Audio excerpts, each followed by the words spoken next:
లలిత exchange Utsav. పాత నగల అదే బరువుకి కొత్త నగలు తీసుకో. నగల ప్రైస్ లో 20% ఆదా చేసుకోవచ్చు.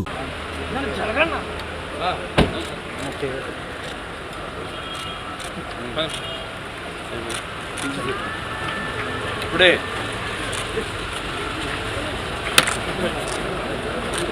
ఏం చేయి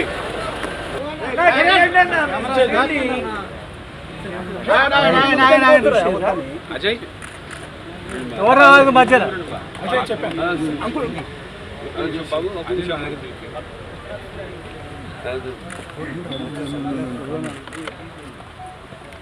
అందరు ముందు రండి ఫ్యామిలీ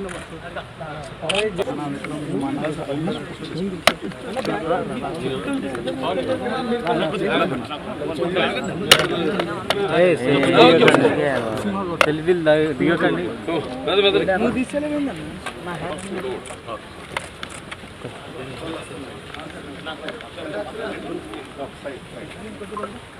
మేడమ్మలు రాలే బాగా జూనియర్ ఎన్టీఆర్ ఫ్లెక్సీలు తొలగించేశారు. బాలకృష్ణ గారు చెప్తేనే తీసేసామని చెప్పి కూడా చెప్తున్నారు అక్కడ ఎన్టీఆర్ ఘాట్లో హైదరాబాద్. జూనియర్ ఎన్టీఆర్ ఫ్లెక్సీలు తొలగిస్తే ఎవడ తీయమన్నా అది కానీ ఊడిపోయిన ఇంటర్ కానీ ఊడిందా?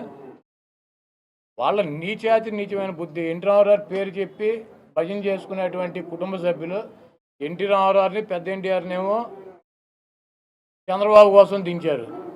జూనియర్ ఎన్టీఆర్నేమో సిగ్గు లేకుండా బాలకృష్ణ మళ్ళీ అల్లుడి కోసం ఈ లోకేష్ పప్పుగడి కోసం సర్వనాశనం చేసేటువంటి కార్యక్రమం పెట్టుకున్నారు.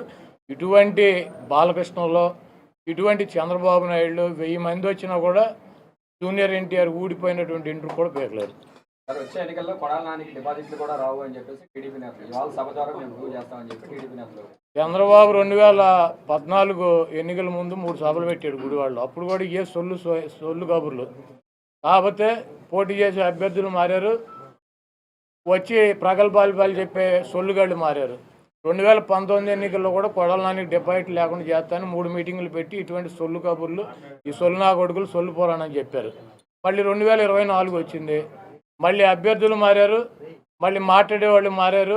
ఈ గుంటనక్క మాత్రం వీడు ఎట్టాగా ఉన్నాడు. ఇప్పుడు 2 మీటింగులు అయినాయి, ఇది 3వ మీటింగ్ పెడతాడు. ఎన్నికల్లోపు నా ఊడిపోయిన ఇంటర్ కూడా పేర్లేరు. కృష్ణా జిల్లాలో వైసీపీ ఖాళీ అయిపోతుందని కూడా చెప్తున్నారు సార్.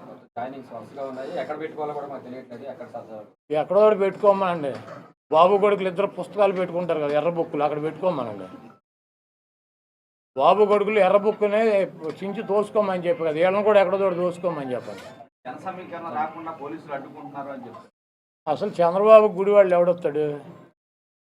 కాదు, చంద్రబాబు గుడివాళ్ళు పట్టించుకునేవాడు వాడు దొంగ 420 గాడు అని తెలియదు. మా గుడివాళ్ళలో మాకు ఎన్టీ రామారావుని అంత మహోన్నతుడిని పార్టీ నుంచి తొలగించి ముఖ్యమంత్రి పదవి కొట్టేసి మా ప్రాంతం వాడిని సంకనాకి ఇచ్చేసినటువంటి వెధవీడు అని తెలియదు. వీడికి ఎవడొస్తాడు? చంద్రబాబు నాయుడికి జనం వస్తారా? 1,00,000 మందితో సభ పెడుతున్నామని టీడీపీ నాయకులు చెప్తున్నారు కదా సార్. మొన్న 2 లక్షలు అన్నారు, ఇప్పుడు 1,00,000కు వచ్చారా? అది మొన్న వాళ్ళే పార్టీ మీటింగ్ పెట్టి 2 లక్షల మంది జనం అన్నారు, ఇప్పుడు 1,00,000కు వచ్చారా? అక్కడ తీసుకున్న ల్యాండ్ ఎంతో చూసారా మీరు? 22 ఎకరాలు పొలం తీసుకున్నారు, దాంట్లో 9 ఎకరాలు పార్కింగ్ పెట్టారు, 5 ఎకరాలు డయాస్ వేశారు, 5,000 కుర్చీలు వేశారు. 1,00,000 మంది వస్తారా? ఇప్పుడు వెళ్ళి లెక్కేటట్టు కుర్చీలు 5,000 ఒకటో కుర్చీ ఉంటే నేను గుడివాడ వదిలేసి వెళ్ళిపోతా. మీరు వెళ్ళా లెక్కేటండి మీడియా వాళ్ళు. 22 ఎకరాలు ల్యాండ్, 7 ఎకరాలు పార్కింగ్, 9 ఎకరాలు పార్కింగ్, 5 ఎకరాలు ఏమో డయాస్ అంట, ఆయన సెక్యూరిటీ అంట. వేసి 5,000 కుర్చీలు వేసి 1,00,000 మంది వస్తారు. 5,000 కుర్చీలు 1,00,000 మంది కూర్చుంటారు. అంటే ఒక్కొక్క కుర్చీలో 10 మందిని కూర్చోబెడతాడు ఏంటి? ఇవన్నీ సొల్లు కాబుర్లు. 5,000 మందికి అక్కడ ఏర్పాట్లు చేశారు. చంద్రబాబు మాట్లాడేటప్పుడు 3,000 మంది ఉంటారు. చంద్రబాబుకి ఆయన ఋత్విక్ రోషన్ ఏంటి ఓ జగబడి వచ్చేటకి ఈ సొల్లు గాడిని నా చిన్నప్పటి నుంచి చూసి సొల్లు కబుర్లు, సొల్లు పురాణం ఇవన్నీ ఈయన వాళ్ళకి చెవుల్లోంచి రక్తం గారింది. చంద్రబాబుని పట్టించుకున్నాడు గుడివాళ్ళు ఎవడు ఉండడు.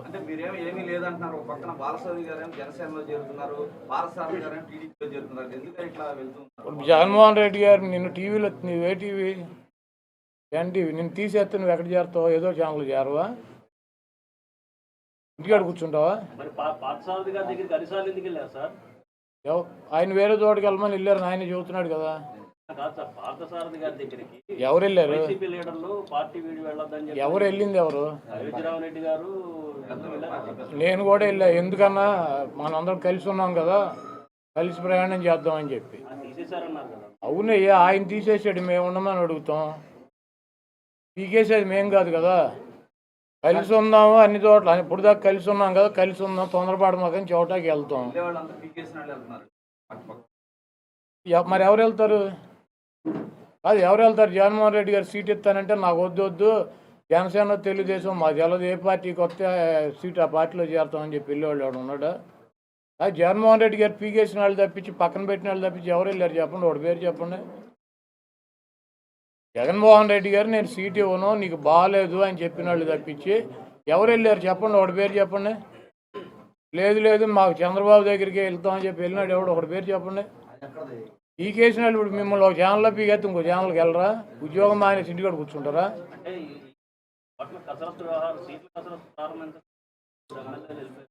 వాళ్ళకి అప్పుడే చెప్పాడుగా, అసెంబ్లీ అదండి ఎమ్మెల్సీ ఎన్నికల్లో మేము తీసుకెళ్ళి లోపల తీసుకెళ్ళి సర్లే చూస్తానని చెప్పమంటే నేను సీట్ ఇవ్వనని. మీరు రామాయణం ఎంత రాముడు సీత ఏమవుద్దండి, నేనేం చెబుతా? కాదు, 4 ఏళ్ళు వాళ్ళ నలుగురికి అసెంబ్లీ జరుగుతూ ఉండగా ఓటేసే ముందు నలుగురిని తీసుకెళ్ళి ముఖ్యమంత్రితో మాట్లాడిచ్చారా? మాట్లాడితే నేను సీట్ ఇవ్వలేను మీకు, మీరు గబూలే పలిగిసిపోయారని చెప్పి చెప్పాడా? వాళ్ళే బయటకు వచ్చి చెప్పారా నాకు సీట్ ఇవ్వను అన్నాడు, అందుకని చెప్పి మేము వేసామని చెప్పి. మళ్ళీ రామాయణం అంతే రాముడు సీత ఏమవుతుందంటే అప్పుడు నలుగురైనా ఇప్పుడు నలుగురైనా ఎప్పుడు నలుగురైనా జగన్మోహన్ రెడ్డి గారు సీట్ ఇవ్వనంటే వెళ్ళిపోతారు. రాష్ట్రం అంతా గొప్పగా అభివృద్ధి జరుగుతుంటే ఆయా ప్రాంతాల్లో అభివృద్ధి జరగక ఎమ్మెల్యేలు తీసేస్తున్నారా? ఇప్పుడు మీ ఛానల్లో నిన్ను తీసేశారు అనుకో, కాదే మీ ఛానల్ పనికిరాందని నిన్ను తీసేసినట్ట, లేదా మీ ఛానల్ సరిగ్గా వార్తలు వేయట్లేదని నిన్ను తీసేసినట్ట? నేను అడిగేదాన్ని సమాధానం చెప్పు. ఇప్పుడు నీ ఛానల్లో నిన్ను తీసేశారు నేను ఒక్కనే అంటే మీ ఛానల్ సరిగ్గా వార్తలు చూపించట్లేదని, మీ వార్తలు సరిగ్గా కవర్ చేయట్లేదని, మీ ఛానల్ పనికిరాందని నిన్ను తీసేసినట్ట? ఇప్పుడు బిహేవియర్ ఉంటుంది, ఒక ఎమ్మెల్యేనైనా ఒక ప్రజాప్రతినిధి అయినా బిహేవియర్ ఉంటుంది. లేకపోతే సామాజిక సమీకరణాల్లో అక్కడ ఉన్నటువంటి సామాజిక సమీకరణలో మిగిలినటువంటి వాళ్ళకి అవకాశం వచ్చినటువంటి పరిస్థితి ఉంటుంది. ఇది అన్న ఒక రాజకీయ పార్టీ ఒకరినే పెట్టుకుని 365 రోజులు ఇక ఎలక్షన్ వచ్చినప్పుడల్లా అతనికే సీట్ ఇవ్వాలని అని రాసి ఉందా? తెలుగుదేశం చంద్రబాబు నాయుడు అడిగెత్తాడు, ఇప్పుడు నలుగురిని మార్చాడు నా మీద. ఇప్పుడు వెళ్ళి అడగండి.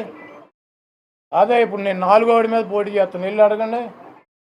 గంటకు ఒకటి పూటకు ఒకటి మారుతాడు, ఆడిని వదిలేసి నలుగురిని మారితే మమ్మల్ని అడుగుతారు. నేను జగన్మోహన్ రెడ్డి గారి కోసం, వైఎస్ఆర్సీపీ కోసం, జగన్మోహన్ రెడ్డి గారు అధికారులు ఉండటం కోసం పనిచేస్తా. పదవులు నా ఏకముఖతో సమానం అన్నారు. ప్రతి మీటింగ్ లో కూడా చంద్రబాబు ఒకటే మాట చెప్తున్నారు, ఇక్కడ పనికిరాని చేత అక్కడ పనికి వస్తుందా, ట్రాన్స్ఫర్లు ఉంటాయి అని ప్రతి మీటింగ్ లో అదే మాట. మీరు అడగండి తమ్ముడు. చంద్రగిరిలో 78లో పోటీ చేసి ఎమ్మెల్యే అయ్యాడు, తర్వాత కుప్పం వెళ్ళాడు. 79, 83లో చంద్రబాబు చంద్రగిరిలో ఓడించారు కదా.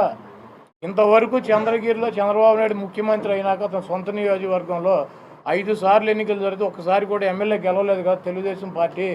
3 సార్లు కాంగ్రెస్ పార్టీ గెలిచింది, 2 సార్లు వైసీపీ గెలిచింది కదా. చంద్రబాబు నిన్నే వెళ్ళి అక్కడ పండుగ చేసుకున్నాడు కుటుంబ సభ్యులందరినీ తీసుకెళ్ళి చౌట. మరి ఈ సన్నాసి ఈ వెధవ ట్రాన్స్ఫర్ అయ్యి కుప్పం వెళ్తే అక్కడ ఎట్ట గెలిచేవరా పిచ్చిన కొడకని చెప్పి అడగండి, నన్ను అడుగుతావు నువ్వు. ఇప్పుడు మీ మీద ఓడిపోయిన అభ్యర్థులను మార్పు చేశారు, కానీ ఇక్కడ ప్రస్తుతం సిట్టింగ్ ఎమ్మెల్యేలని సిట్టింగ్ ఎంపీలకి సీట్లు ఇవ్వకపోవడం అనేది వాళ్ళ ఫెయిల్యూర్గా మనం భావించాలా, లేకపోతే ప్రభుత్వ వ్యతిరేకతగా భావించాలి? ఇప్పుడు ప్రభుత్వ వ్యతిరేకత అయితే 175 మందిని మార్చేస్తారు కదా, ఒక 40 మందిని 30 మందిని ఎందుకు మారుతారు? కాదు, ఇప్పుడు నేను గెలుస్తా, నాకు సీట్ ఇస్తున్నాడు, పక్క కాన్స్టిట్యున్సీలో గెలిచే అవకాశం లేదు. నీ బిహేవియర్ కూడా ఉంటుంది కదా. నువ్వు ఎవరిని పడితే అని కాలు మీద కాలు వేసి కూర్చుని ఏంట్రా ఒర్రాయి గారే అన్నావు అనుకో, నీ మీద ఉంటుంది. కాబట్టి నాకు ఏరు కదా ఓటు, వీడు పనికిరానాడు, వీడు అయితే కనుక మేము ఏ ఓటు వేయమని చెబుతారు. ఇప్పుడు ఎక్కడైనా బీజేపీ 303 మంది ఎంపీలకు ఇచ్చేద్దా సీట్లు? కాంగ్రెస్ పార్టీలో గెలిచినటువంటి 70 మందికి 60 మందికి సీట్లు ఇచ్చేద్దా?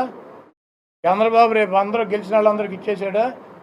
ఇప్పుడు జవహర్ ఎక్కడ కోరు నుంచి తీసుకొచ్చి తిరూరు ఎందుకు పెట్టాడు, సంకనాగదేవని పెట్టాడు ఏంటి ఎవరిదన్నా? లేకపోతే ఎమ్మెల్యే పాయకరావుపేట నుంచి తీసుకొచ్చి కొవ్వూరులో ఎందుకు పెట్టాడు? బుచ్చి చౌదరిని సెంట్రల్ నుంచి రూరల్కి ఎందుకు మార్చాడు అంటే ఇక్కడ పనికిరాన్న కొడుకు ఆ పక్కన పనికి వచ్చాడు ఆడికి. గద్దె రామ్మోహన్ గన్నవరం నుంచి తీసుకొచ్చి విజయవాడ ఎంపీకి ఎందుకు పెట్టాడు? విజయవాడ ఎంపీని తీసుకొచ్చి విజయవాడ ఈస్ట్లో ఎందుకు పెట్టాడు? దేవినేని ఉమాగాడిని నందిగాం నుంచి తీసుకొచ్చి మైలవరంలో ఎందుకు పెట్టాడు? అంటే ఈడు చేస్తేనేమో సంసారం, మిగిలిన వాళ్ళు చేస్తే వ్యభిచారం. సొల్లు మాటలు 420 మాటలు చంద్రబాబు. మీరు ఆ చంద్రబాబు మాటలని పట్టించుకోమాకండి, అడన్నీ దొంగ మాటలు చెబుతాడు. ఇప్పుడు మా జిల్లాలో దేవినేని ఉమ్మ నందిగామ, మైలవరం ఎట్లా గెలిచాడు? అక్కడ పనికిరన్నా కూడా ఇక్కడ ఎట్ట పనికి వచ్చాడు? గద్దెరామన్ గన్నవరంలో ఇండిపెండెంట్ గెలిచాడు. విజయవాడ ఎంపీకి ఎట్ట పెట్టాడు? అమ్మటి బ్రాహ్మణయ్య గారిని అవినిగడ్డ నుంచి తీసుకెళ్ళి బందర్ ఎమ్మెల్యే ఎట్ట చేశారు 94లో. మళ్ళీ బందర్ ఎంపీ ఎట్ట చేశారు, మళ్ళీ తీసుకెళ్ళి అవినిగడ్డ ఎమ్మెల్యే గట్ట పెట్టారు. డివై దాస్ దేవురు పామర్రా? అది ఇవన్నీ పనికిరాని మాటలు. ఈ సొల్లుగాడి మాట్లాడేటువంటి సొల్లు పురాణం నన్ను అడుగుతారు. అటువంటి వెధవలు మాట్లాడే మాటకి అర్థం పార్థం ఉందా? చంద్రబాబు ఎక్కడి నుంచి పోటీ చేశాడు? చంద్రగిరి నుంచి పోటీ చేసి ఒకసారి ఎమ్మెల్యే అయ్యాడు, ఒకసారి ఓడిపోయాడు. 100 కిలోమీటర్లు కుప్పం వెళ్ళాడు ఆ సన్నాసి. అది ట్రాన్స్ఫర్ అనరా? మంగళగిరిలో పుట్టి పెరిగాడు లోకేష్ ఒప్పుగాడు. వీడేమైనా అక్కడ గోళీలు ఆడాడా? చదువుకున్నాడా? అక్కడ పుట్టాడా? అక్కడ ఏమైనా పెరిగాడా? అక్కడ ఏమైనా ఇల్లు ఉందా? ఆడి కొంప గోడు ఏమైనా ఉన్నాయా? ఆడు మంగళగిరిలో ఎట్ట పోటీ చేశాడు? బాలకృష్ణ హిందూపూర్లో పుట్టి పెరిగాడా? బాల హిందూపూర్ ఎట్ట వెళ్ళాడు? ట్రాన్స్ఫర్ అయ్యి ఎన్టీఆర్ ఎట్ట వెళ్ళాడు? తెక్కలు ఎట్ట పోటీ చేశాడు? తిరుపతిలో ఎట్ట పోటీ చేశాడు? హిందూపూర్లో ఎట్ట పోటీ చేశాడు? వాళ్ళ పార్టీ అధ్యక్షుడు ఇన్నిసార్లు. నల్గొండలో పోటీ చేశాడు, కలగుర్తులో పోటీ చేశాడు. ఎన్ని దొంగ మాటలు, 420 మాటలు. చంద్రబాబు అనేవాడు ఒక 420 దొంగ. వాడి చేస్తే సంసారం, ఇతరుల చేస్తే వ్యభిచారం అని చెబుతాడు. ఎక్కడైనా ఎప్పుడైనా పార్టీ ఒక ఓటు బ్యాంకు, ఆ కులాలు సమీకరణ వల్ల ఎవరిని ఎక్కడికైనాటువంటి మార్చే హక్కు అధికారం ఈ ప్రజాస్వామ్యంలో ఒక రాజకీయ పార్టీకి ఉంటుంది. ప్రజాస్వామ్యంలో రాజకీయ పార్టీకి హక్కు ఉండటమే కాదు, మార్చినటువంటి అభ్యర్థుల్ని గెలిపించినటువంటి 100% గెలిపించినటువంటి చరిత్ర కూడా ఈ రాష్ట్ర ప్రజలు, ఈ దేశ ప్రజలు ఉంది. సోనియా గాంధీ ఎక్కడ పుట్టింది, ఎట్లలో పుట్టి ఇక్కడికి వచ్చేందుకు పోటీ చేసిందని అడిగితే ఏమర్థం చెబుతారు? వెళ్ళి బళ్ళారిలో పోటీ చేసింది, బళ్ళారికి నీకు సంబంధం ఏంటని అడుగుతారా? యూపీలో పోటీ చేసింది, యూపీకి అమ్మాయికి ఏంటి సంబంధం? రాజీవ్ గాంధీ వెళ్ళి కేరళలో ఎందుకు పోటీ చేశాడు? ఇవన్నీ పనికిరాని మాటలు. మోడీ గారు గుజరాత్ నుంచి వెళ్ళి యూపీలో ఎట్ట పోటీ చేశాడు? కాశీలో. ఇవన్నీ ఉన్నాయి. చంద్రబాబు లాంటి పనికిరాని వెధవ మాట్లాడే మాటలు మీరు పట్టించుకుని అడిగితే ఎందుకు టైం వేస్ట్? కాకపోతే ఇవన్నీ ప్రతి రాజకీయ పార్టీలోనూ సర్వసాధారణంగా జరిగేటువంటి మార్పులు చేర్పులు. అదేవిధంగా వైఎస్ఆర్ కాంగ్రెస్ పార్టీలో కూడా జరుగుతున్నాయి. దీన్ని పెద్దగా భూతార్థంలో పెట్టి చూపించాలనుకుంటున్నారు. ఇప్పుడు రేపు పవన్ కళ్యాణ్ చంద్రబాబు కలిసి పోటీ చేస్తారు. 7 సీట్లు ఆయన సీట్లు వీళ్ళు తీసుకుంటారు. రేపు ఇంకొక 10 రోజులు అయితే రోడ్డు మీద పడి కొట్టుకుంటారు. అది చూడండి సినిమా. సార్ 21వ తారీఖు షర్మిల కాంగ్రెస్ పార్టీ అధ్యక్షురాలుగా బాధ్యతలు తీసుకున్నారు. ఇప్పటికే చాలా మంది వైసీపీలో అసమ్మతి నేతలతో కూడా ఆవిడ మాట్లాడుతున్నట్టుగా కూడా. ఇప్పుడు కాంగ్రెస్ పార్టీకి 1% ఓటింగ్ ఉన్న పార్టీ. జగన్మోహన్ రెడ్డి గారు కాంగ్రెస్ పార్టీ అధికారంలో ఉండగా, కిరణ్ కుమార్ రెడ్డి గారు ముఖ్యమంత్రిగా ఉండగా, ఈ రాష్ట్రంలో బలంగా కాంగ్రెస్ పార్టీ ఉండగా, కాంగ్రెస్ పార్టీలోంచి వచ్చి జగన్మోహన్ రెడ్డి గారు కాంగ్రెస్ పార్టీ మీద పోటీ చేసి పులివెందల, కడప పార్లమెంట్ అసెంబ్లీ గెలిచారు. ఆ తర్వాత జరిగినటువంటి బై ఎలక్షన్లో పార్లమెంటు కడపలో 20 అసెంబ్లీ సీట్లో పోటీ చేసి కాంగ్రెస్ పార్టీ మీద గెలిచాడు. కాంగ్రెస్ పార్టీ ముఖ్యమంత్రి ఉండగా, కాంగ్రెస్ పార్టీ బలంగా ఉండగా. ఇప్పుడు 1% ఉన్న కాంగ్రెస్ పార్టీ గురించి మీటింగ్ ఏంటి? జగన్మోహన్ రెడ్డి గారు గెలిచింది ఎవరి మీద? కడపలో ఎవరి మీద గెలిచాడు? కాంగ్రెస్ పార్టీ మీద గెలిస్తే తెలుగుదేశానికి డిపాజిట్ పోయింది. అప్పుడు ఏమైంది కాంగ్రెస్ ఓటు? పులివెందుల్లో విజయమ్మ గారు గెలిచింది ఎవరి మీద? కాంగ్రెస్ మీద గెలిచారు. ఎవరి మీద గెలిచింది ఆవిడ? వివేకానంద రెడ్డి గారి మీద గెలిచింది. వైఎస్ వివేకానంద రెడ్డి గారి మీద. తెలుగుదేశానికి డిపాజిట్ పోయింది. కాంగ్రెస్ ఓటు వచ్చిందా మాకు? లేకపోతే నెల్లూరు పార్లమెంటు కాంగ్రెస్ పార్టీ అధికారంలో ఉండగా కాంగ్రెస్ మీద గెలిస్తే తెలుగుదేశం డిపాజిట్ పోయింది. కొవ్వూరు, ఇక్కడ రామచంద్రపురం, అదేవిధంగా ఈ పక్కన ఉన్నటువంటి నరసాపురం, ఇవన్నీ డిపాజిట్ తెలుగుదేశానికి పోయినాయి. కాంగ్రెస్ మీద పోటీ చేస్తారు. ఈ రాష్ట్రంలో మొన్న 2014-19 ఎన్నికల్లో జనసేన గెలిచింది. నరసాపురం అక్కడ రాజోళ్ళు. 3వ ప్లేస్ ఎవడు? టీడీపీ. నరసాపురంలో 2వ ప్లేస్లోకి జనసేన వస్తే టీడీపీ 3వ ప్లేస్. భీమవరం గాజువాకలో పవన్ కళ్యాణ్ 2వ ప్లేస్కి వస్తే 3వ ప్లేస్ డిపాజిట్. ఈ రాష్ట్రంలో ఏ పార్టీ పుట్టినది, కాంగ్రెస్ కావచ్చు, బీజేపీ కావచ్చు, జనసేన కావచ్చు, ఏ పార్టీకి అయినా బలంగా ఫైట్ ఇస్తే 3వ ప్లేస్లోకి వెళ్ళే ముష్టిగాడు చంద్రబాబు. డిపాజిట్లు పోగొట్టుకునే వెధవ చంద్రబాబు. కాబట్టి ఎన్ని పార్టీలు వచ్చినా 4 ఓట్లు ఒక్కో పార్టీకి పోతే వీడికి కూడా 4 మిగులుతాయి. కాబట్టి వెళ్ళి మీరు చంద్రబాబుని అడగండి, సాయంత్రం వస్తాడు. బాబు కాంగ్రెస్ పార్టీకి అధ్యక్షురాలు మారారు, మనం 3లో ఉంటామా 2లో ఉంటామా, డిపాజిట్లు పోతాయని వెళ్ళి ఆయన అడగండి.